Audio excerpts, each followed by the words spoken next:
Welcome to the channel. Hello. This is Adam Burke, Yes. soon to be a part of the McCollum clan. Yes. So, tell me about your teaching. Is there something in your teaching that you've experienced that you think other teachers should know? Oh, well, so I am a world history teacher at VSU Cleveland High School in Rio Rancho, New Mexico. This is going to be my 8th year.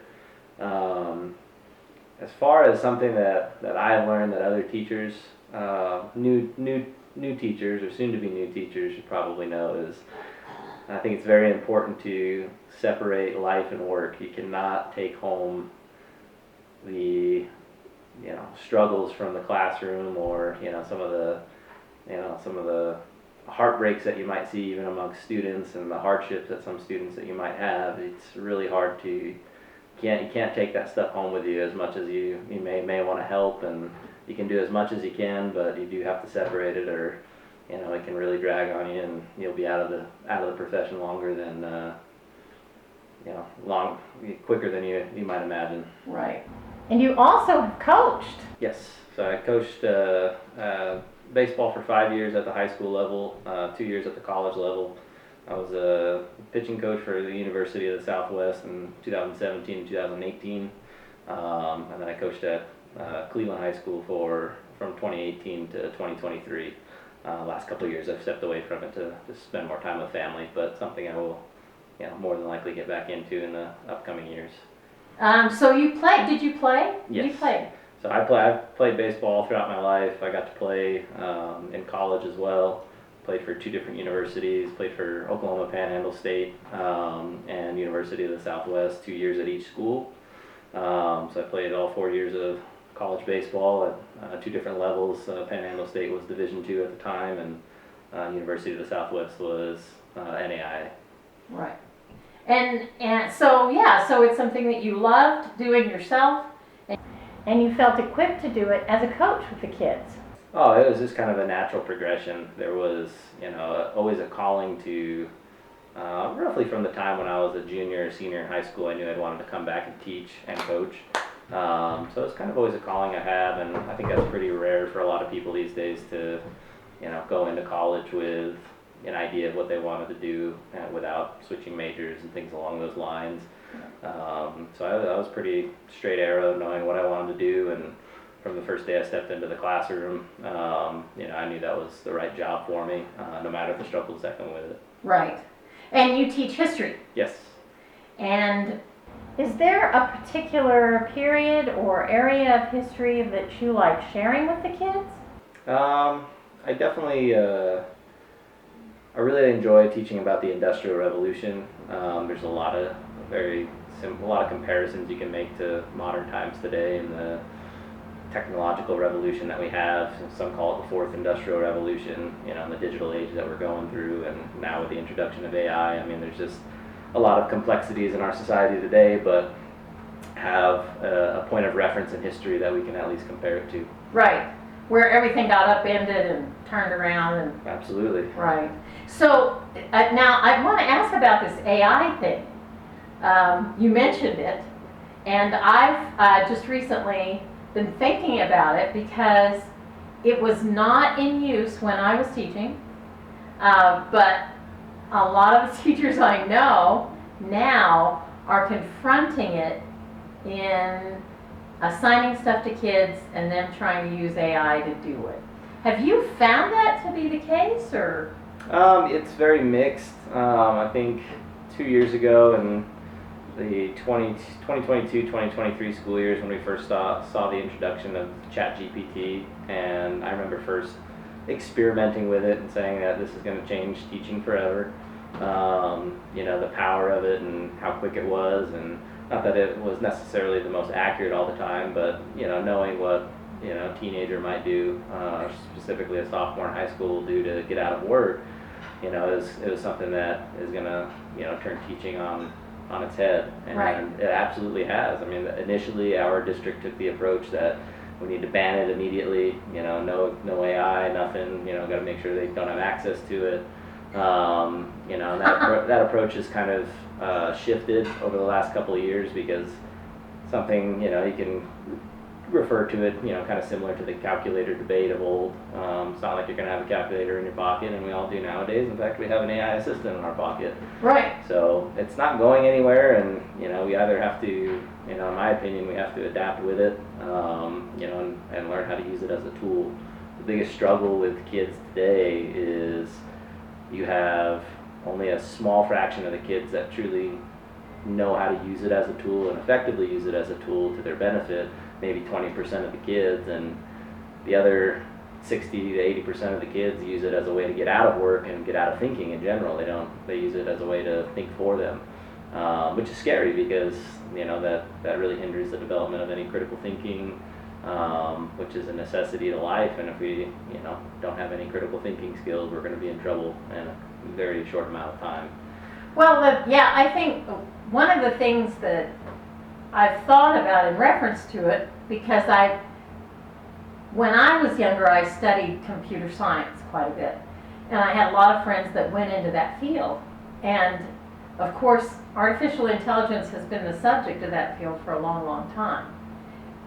And one of the things that, if you read the trade magazines, they say artificial intelligence is not the same as human intelligence. So it's artificial intelligence invented by humans, so by definition, it's dumber than people. So kids who use it to replace their brain are going to be guaranteed to be dumber. Yeah, it seems like it's a very complex issue, and we might soon get to a point where it can surpass human intelligence, which is another scary thought that's hard to conceive, but it poses a real big challenge for teachers. Right.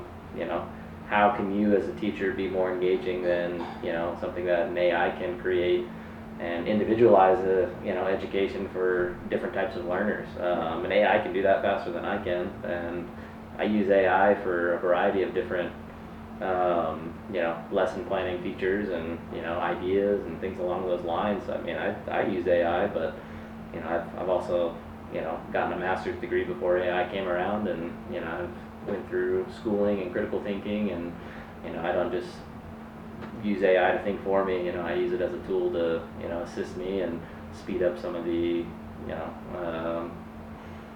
tasks that are just time consuming as a whole, data inputting and things along those lines. So that's nice. Oh yeah, data input for sure. Machines are always going to be better at non-thinking activities. Yeah. Where they're just stepping through it. That's really what's great about machine learning, is it does the tedium very well. Yeah. So is there an activity you've thought about designing for the kids where they are required to use AI? It's something that kind of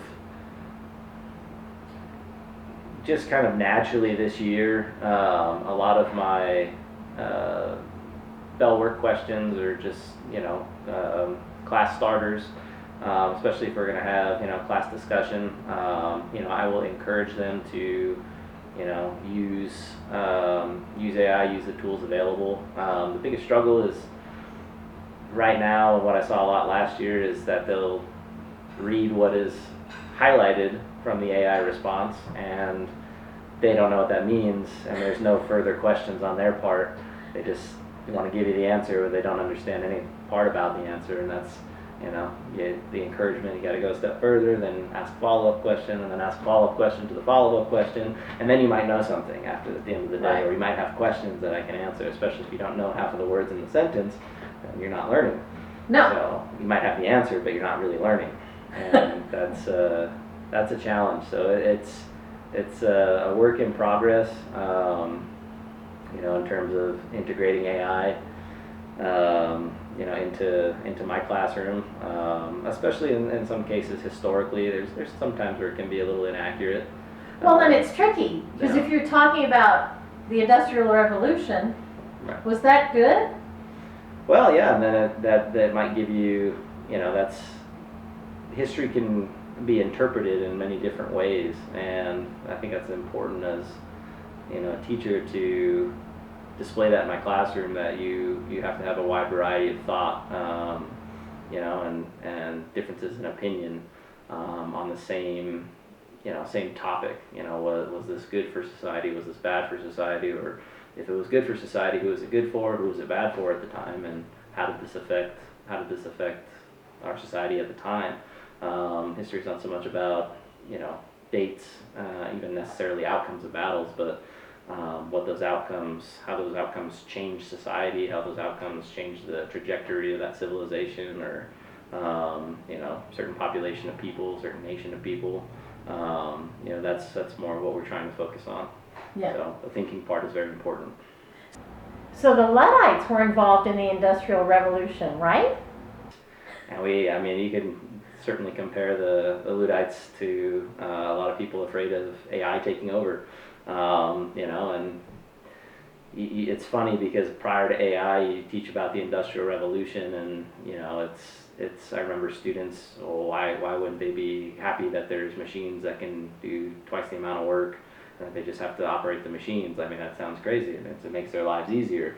You know, and now you compare it with the introduction of AI. It's like, well, what if you don't have a job because AI can do what you can do 10 times better? And I'm like, well. Yeah, I guess they might have a point now. So it's a little bit easier to teach about them now, you know, at least comparing it to modern times today. Right. And it's great to get to those like really big questions that we've always struggled with. Because you can, does that mean you should? Right. Right? Yeah. It's a huge overarching questions. I mean, I think foundational to really try to get kids engaged in history in general. I always try to preface the school year at the beginning of the school year, and I remind them periodically throughout the year, you know, the reason we study history is to have a better understanding of why the world is the way that it is today. There are certain steps along the way that changed things, that altered things, that, you know, got us here, and the impact of, you know, those inventions, those decisions, whatever the case may be, you know, has somehow led to what we have today. And if you don't understand the world that you have today, you need to look to history to figure it out. Right.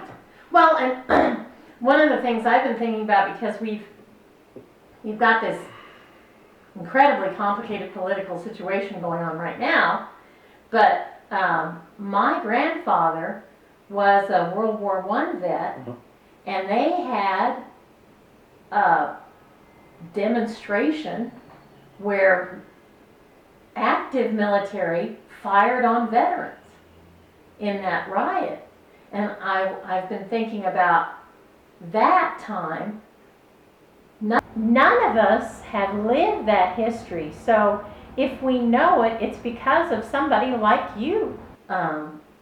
Because this feels like this has never happened before. You know what I mean? Right, yeah, there's always the, you know, is this moment unprecedented? And there's usually some comparisons or some precedents that, you know, involves something of a similar nature. It's just, you know, technology has vastly changed our world and the way we see things, which to the point of the Industrial Revolution, I think you can, you know, bring in comparisons of, you know, the impact of the first camera that is made and the first pictures that are taken, and some of the atrocities, for example, in the Belgian colony of Congo with King Leopold II. You know, some of the atrocities that were taking place. You know, a lot of that was changed because of a photograph of some of the brutalities that existed in the Congo. And without a camera, you know, people might not feel the same if it's just written on a piece of paper. It's one thing to read about somebody, you know, hundreds of people being brutally slaughtered versus seeing it. And today it's, you know, a little bit different because you might see a video of that. It wouldn't take a long Twitter search, even for a kid, unfortunately, to see a video of somebody getting blown up by a drone in Russia and Ukraine. And that's, you know, does that desensitize kids, or does that, you know, make them see the world in a different light? And I think we see a little bit of both of those today, which is, you know, sad and, you know, a little scary. Yeah, yeah. If you could have your perfect gig, job, classroom, what do you think you might put in it? Is there an element of your work that you think, man, I wish I had X? in my job. Mhm. You mean in terms of like, I guess technology or items in a classroom, is that what you mean? It could be that, or it could be maybe the class sizes, class Okay. schedules, anything like that that you think would be ideal. I definitely, I've always said this as a teacher, I think class size is the most important to having a nice educational environment that is conducive to a lot of learning. The best class I've ever had, and this was due to some, basically some scheduling errors in terms of how classes were allotted, but I had one year where I had 4 classes of 33 kids, which was awful. And I only have 30 seats in my classroom. Yep. The kids that year, that was probably one of my favorite groups of students as a whole class. But I also had a class of 15 because of that, and that was the favorite class I've ever had. They just graduated this year as seniors, and that I felt like learned just so much more about history and even just creating a relationship with a lot of those kids about life.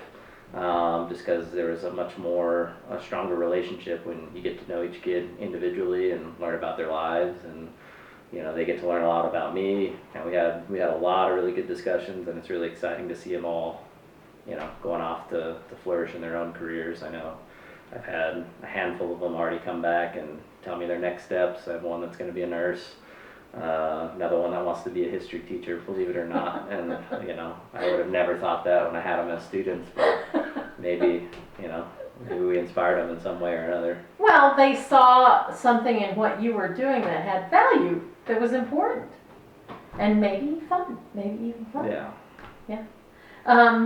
I agree. I like smaller classes. I have been through that nightmare of not having enough desks. Yeah. After I'm retired, I still had dreams about that, about showing up to a classroom and there being no desks. Yeah.